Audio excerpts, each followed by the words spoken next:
حدیث ابو هریره هست که پیامبر صلی الله علیه و سلم همراه صحابه ها بار صدای افتیدن چیزی رو میشنوند. یعنی یک چیز وزمین یا سنگین وقتی از بلندی به پایان با اون صدای بلندی درنگاس می افتد، اون را می شنوند و پیامبر می گویند آیا می دانید این صدای چی بود؟ و صحابه ها می گویند الله و پیامبر داناتر هستند، یعنی ما نمی دانیم.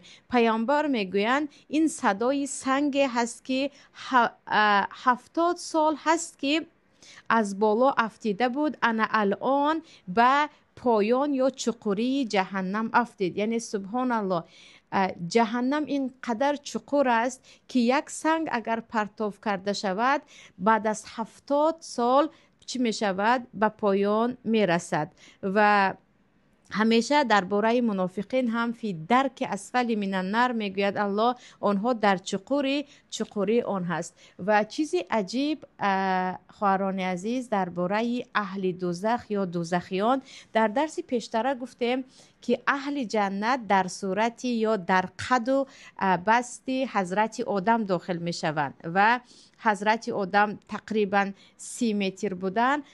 اهل جنت هم همین گونه جسمانشان دراز و کلان می شود.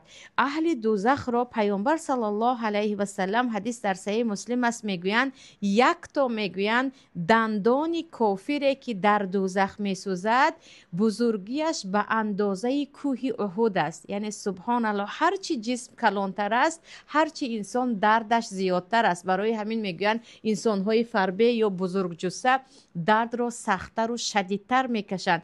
و ببینید که چقدر پروردگار دوزخیان را تبدیل به یک وحشی یا به یک انسانی خیلی ترسناک و دهشتناک میکند که پیامبر میگویند فقط یک دانه دندان اهل دوزخ، یک دانهش برابر چی میشود؟ برابر کوه احد می شود و پوست وی اینقدر غفص می شود که به اندازه 3 روزه راه، یعنی از اولی پوستی آن تا آن آخری پوستی آن 7 قبط پوستی که در بدن دارد از اولش تا آخرش چه است؟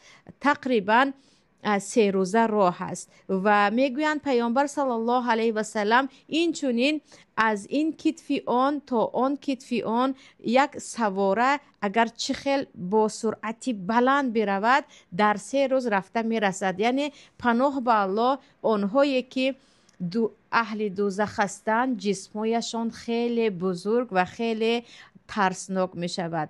و